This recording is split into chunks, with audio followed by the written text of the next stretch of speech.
All right, so we're going to start off Algebra 1 with a review of pre-algebra, specifically expressions and equations. And our first question is, what is an algebraic expression for the word phrase 8 times the number n? So what we need to do is translate this from English to math. And we start with 8, and 8 remains 8. We're going to change times into the symbol for times, and then a number n is simply going to be n, so we get 8 times n. There are a couple of other ways that we can write this. We can write this as 8.n or 8 circle n, or simply the algebraic way, which is 8n. From here on out, unless you're otherwise told, you're going to write it the final way where it's just the 8 and the n. The next question, what is an algebraic expression for the word phrase the quotient of a number n and 5? So again, what you need to do is you need to translate this from English to math, and you also need to know what exactly is a quotient. A quotient is simply the answer to a division problem. So we're looking to create some sort of division problem with this. Now, it's not quite as easy as the previous one because we have to rearrange some of these elements to be able to do this, but it's still not that difficult. So we're going to start with the quotient of a number n and 5, starting with n. N is going to be the number that's being divided, so n is what we call the dividend, and 5 is the divisor. So the way that we're going to write this is a number n, we're just going to replace that with n. The quotient is divided by, so we're going to use the divided by sign, and then we're going to put in 5. So n divided by 5. Now, division problems can also be written as fractions. So as you can see here, we have n over 5.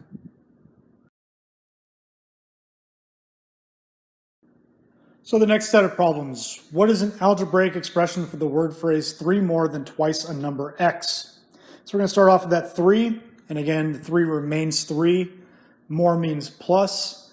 Then twice. Twice simply means 2 times a number, and then a number x is going to be our x. So we get 3 plus 2x, and that is going to be the solution for that problem. What is an algebraic expression for the word phrase 9 less than the quotient of 6 and a number x? So 9 less than, what we actually need to do is reverse this. Less than is going to tell us minus or negative, and so we're going to have this as negative 9. Then the quotient of, remember that quotient is division.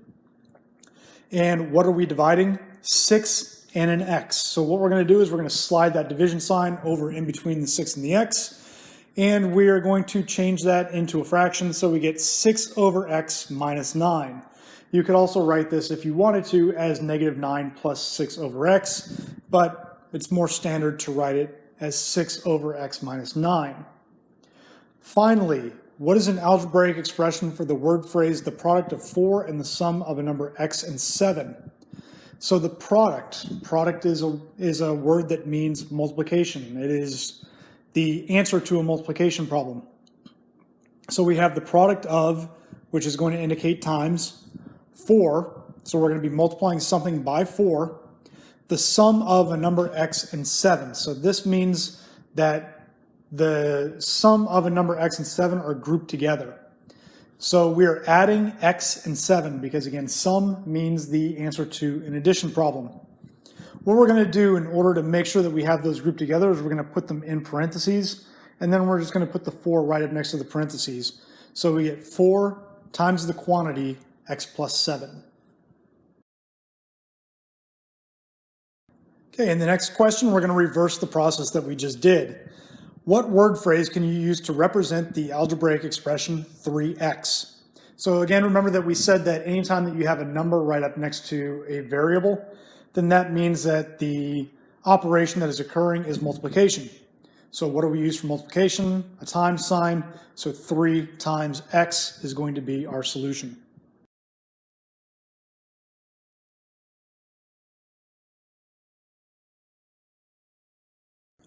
The next set of question involves exponents. So the first question is 10 to the 7th. What is 10 to the 7th?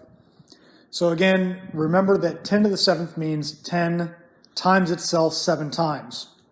Now, because it's the base is 10, that means that this is fairly easy.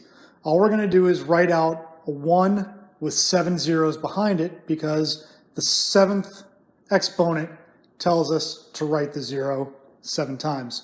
So what we get is 10 million.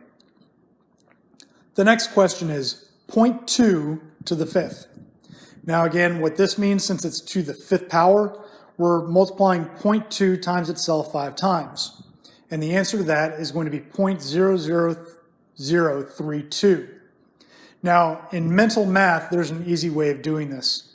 You can take 2 to the 5th, which is 2 times 2 times 2 times 2 times 2, and you're going to get 32 for that. Now, what you want to do is you want to move the decimal point 5 spots to the left, and that's going to give you 0.00032, and that's the same answer as what we got by writing out the problem.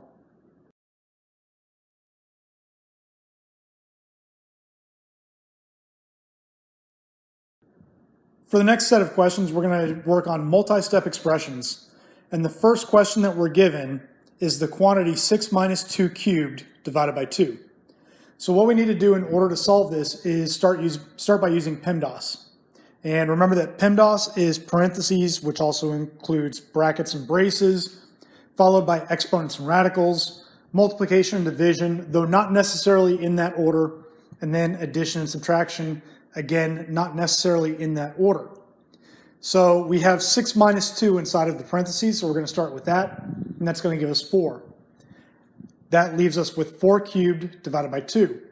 We do have an exponent there, so we're going to work on the exponent next. 4 cubed is going to give us 64. And then finally, we have division, so 64 divided by 2 gives us 32, and that is going to be our solution. The next problem. It's going to be a little bit different because in this case, the division or the entire problem is not written out in a single line. It's written as a fraction. What this means is we're going to treat the numerator as its own thing, and we're going to treat the denominator as its own thing. It's as if the fraction bar puts everything into parentheses in the numerator and everything in the denominator also into parentheses. So we're going to start with that 2 to the 4th because we don't have any parentheses actually showing. So 2 to the 4th is going to be 16, and then we're going to subtract the 1. 16 minus 1 gives us 15. All of that is still over 5. Don't forget about that 5 that's hanging out down in the denominator. 15 divided by 5 is 3, and there is your solution.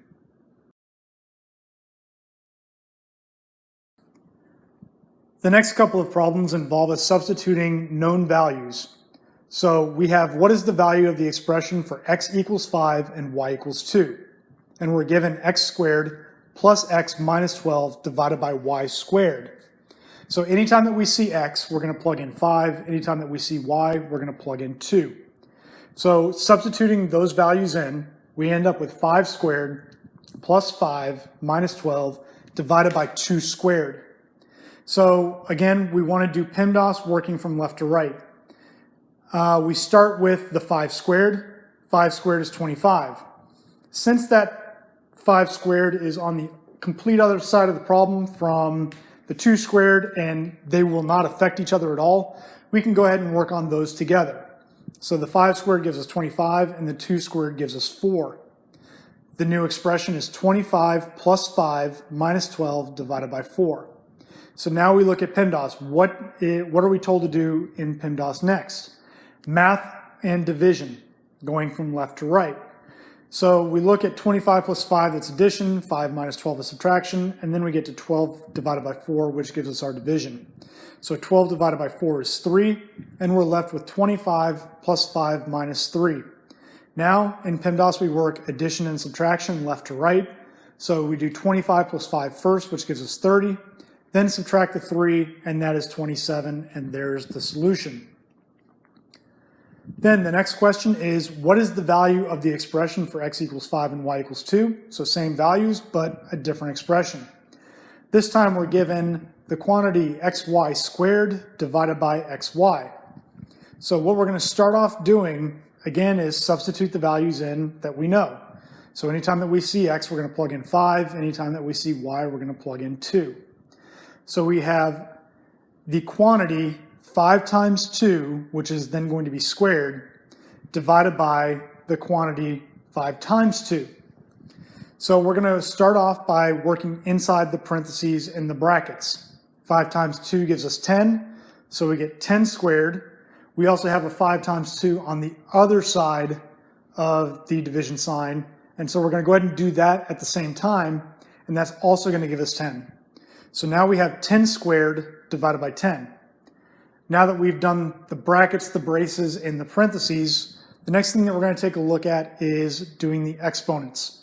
So 10 squared gives us 100. Now we're left with 100 divided by 10, and 100 divided by 10 is 10, and that is the solution.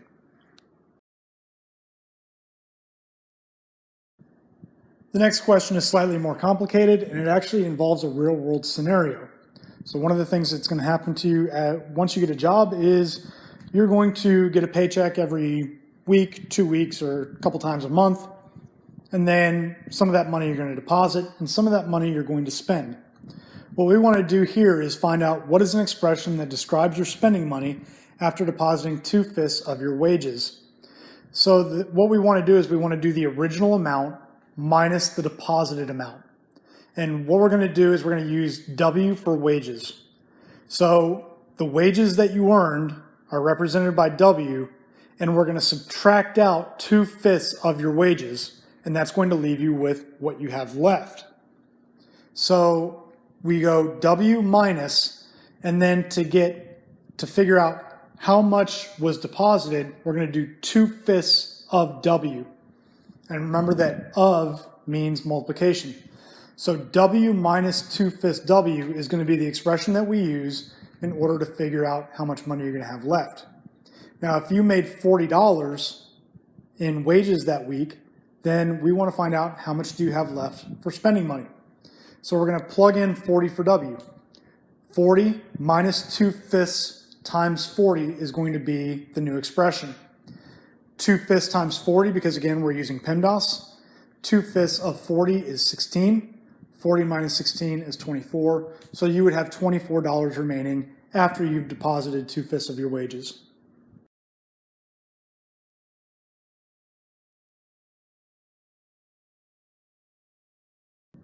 All right, now we're moving on to equations. And since you guys are in Algebra 1, there is a specific way that I want you to work these equations out. And that's because you don't have a whole lot of experience with them. And I want to make sure that you are doing all of the correct processes to be able to get to the solution. So we're going to look at 5 equals 5m minus 23 plus 2m. Now the first thing that we need to do with that is we need to combine like terms. So anything that is alike on either side, we're going to combine those. And if we look at 5, 5's hanging out on its own on the left side of the equation. But we do have 5m and positive 2m. So we're just going to go ahead and add those together. And that's going to give us 5 equals 7m minus 23. Now the whole point of working out an equation is to isolate the variable. To isolate this variable, you see that we have an operation that's being done against it. Actually, 2 operations that are being done against it. It's being multiplied against, and it's being subtracted from. What we want to do with these is to use the opposite of the order of operations. So instead of doing PEMDAS and going parentheses followed by exponents, multiplication, division, and then addition, subtraction, we want to reverse that process and go any addition or subtraction is going to be done first, followed by multiplication and division, followed by exponents, and then finally any parentheses, brackets, or braces.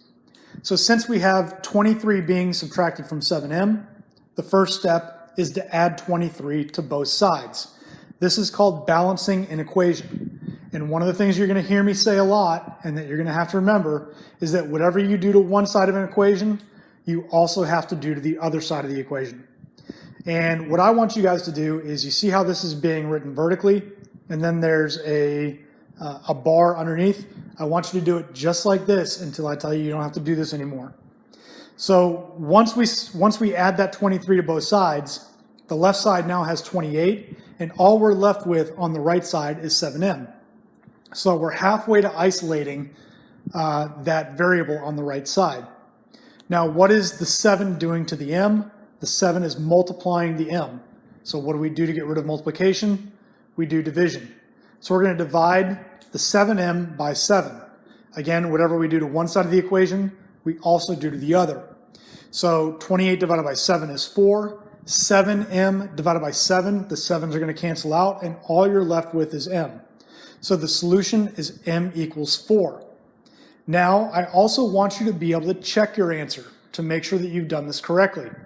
All you do to check an answer in algebra is to plug your solution back into the original equation and see if it gives you a true statement. So we're going to plug that 4 back in for m. So we're going to have 5 equals 7 times 4 minus 23.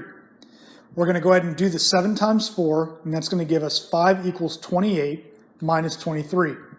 28 minus 23 is 5, and 5 does equal 5, so we know that this solution is correct. M does in fact equal 4.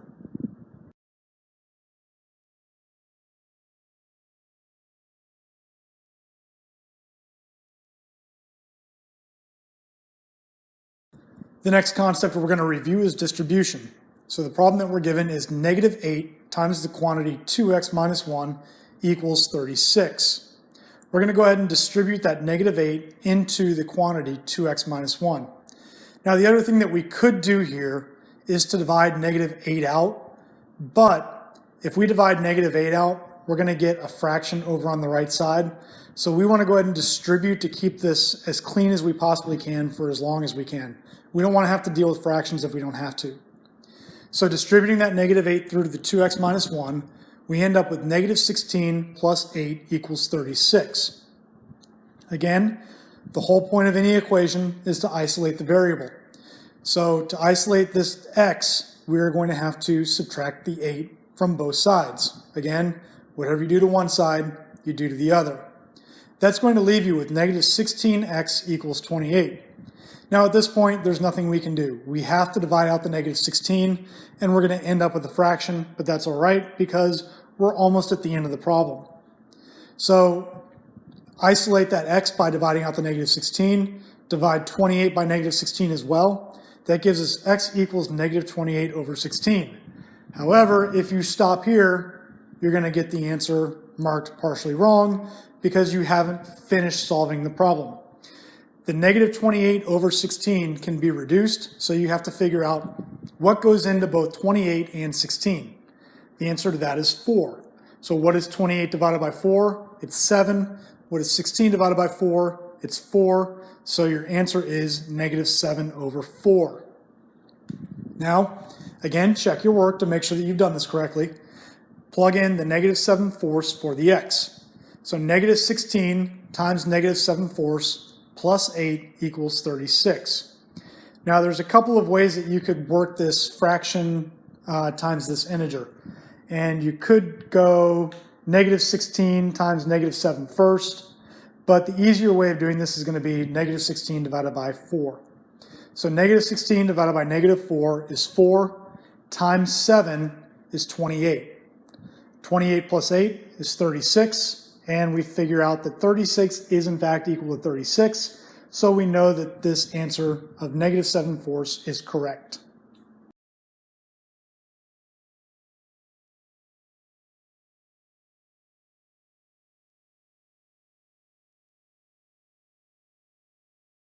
Now here is why you would have wanted to distribute that problem rather than divide it first.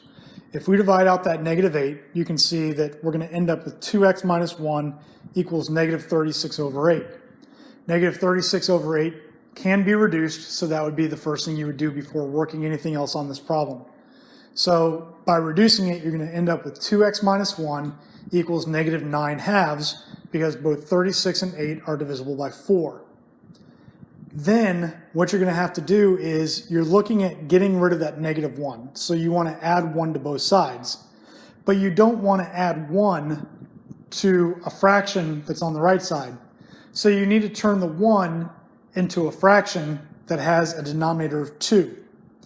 So that would be 2 over 2. So you would add 2 over 2 to both sides, which is going to give you 2x equals negative 7 halves. Now, to get rid of that 2, now instead of dividing out a 2, it's really difficult to divide a fraction by an integer. So instead of dividing a fraction by an integer, what you would do is multiply both sides by 1/2, because multiplying by 1/2 is the same thing as dividing by 2. So when you multiply 2 times 1/2, you're left with 1. So it's just 1x, or what we call x. -7/2 times 1/2. Remember that when you multiply fractions, you multiply across the numerator and across the denominator. So that would give you -7/4, and there's your solution.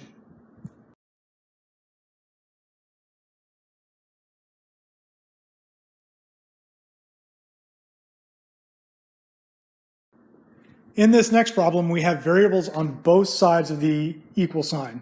So we have 5x plus 2 equals 2x plus 14. Now, my recommendation to you would be to do this. Whatever the smallest coefficient is, that's the variable that you want to move. So in this case, we have a 5x and a 2x.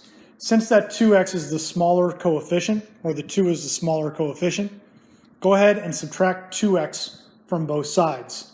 That's going to leave you with 3x plus 2 equals 14. Now what our job is to go ahead and isolate that x that remains over on the left side. So since the x is having 2 added to it, we want to go ahead and subtract 2 from both sides. That's going to leave us with 3x equals 12. And since the 3 is multiplying against the x, we're going to divide that out from both sides. Once you've done that, you can see that your solution is 4. Again, to check your answer, take your solution and plug it back in anywhere you see x in the original problem. So you're going to do 5 times 4 plus 2 equals 2 times 4 plus 14. 5 times 4 is 20. 2 times 4 is 8. That leaves us now with 20 plus 2 equals 8 plus 14. 20 plus 2 is 22, and 8 plus 14 is 22. So we get the true statement 22 equals 22, which tells us that the solution x equals 4 is again correct.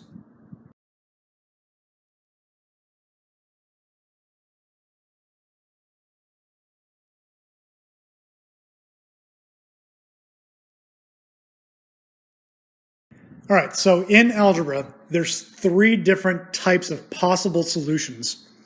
We've been over the first type repeatedly here, and that is to have your variable come out to some sort of number, whether it be a fraction or an integer, something along those lines. The second possibility is that there are infinite solutions, that any number is going to be a solution for that problem. And then the last type of possible answer is going to be no solutions, which means that there is not a single number that exists that is going to make the equation into a true statement. We're going to take a look at both of those types in these next 2 problems. So the first problem gives you 10x plus 12 equals 2 times 5x plus 6. Again, what we're going to do is go ahead and distribute the 2 through to the 5x plus 6, and that's going to give us 10x plus 12 equals 10x plus 12. At this point, you should notice something, that you have the same thing on both sides of the equation. So now what you should know to do is anytime that you have variables on both sides of the equation, you're going to move the one with the smaller coefficient in order to combine those together and only have one variable to work with. But if we subtract 10x from both sides, we end up eliminating our variable, and all we're left with is 12 equals 12. Well, 12 equals 12 is a true statement, which means since there is no variable, that this is going to be infinite solutions. So since both variables have been eliminated and the remaining values are equal to each other, then every possible value is a solution to the equation. Now, if you want to check this, you can plug in any number that you want. Try 1. 10 times 1 is 10, plus 12 is 22. 5 times 1 is 5, plus 6 is 11, times 2 is 22, so we get 22 equals 22. You could try that with any number, and every time you're going to get a true statement for that equation. Now take a look at the next problem, which is 9m minus 4 equals negative 3m plus 5 plus 12m. We're going to go ahead and combine the two m's that are on the right side of the equation, and that's going to give us 9m minus 4 equals 9m plus 5. Now again, notice that the coefficients that are attached to these variables are the same. So when we try to subtract 9m, we're going to be left with no variable. What we are left with is negative 4 equals 5. Negative 4 does not equal 5, so since both variables have been eliminated and the remaining values are not equal to each other, then there are no values that are solutions to the equation, which means that our answer is no solutions.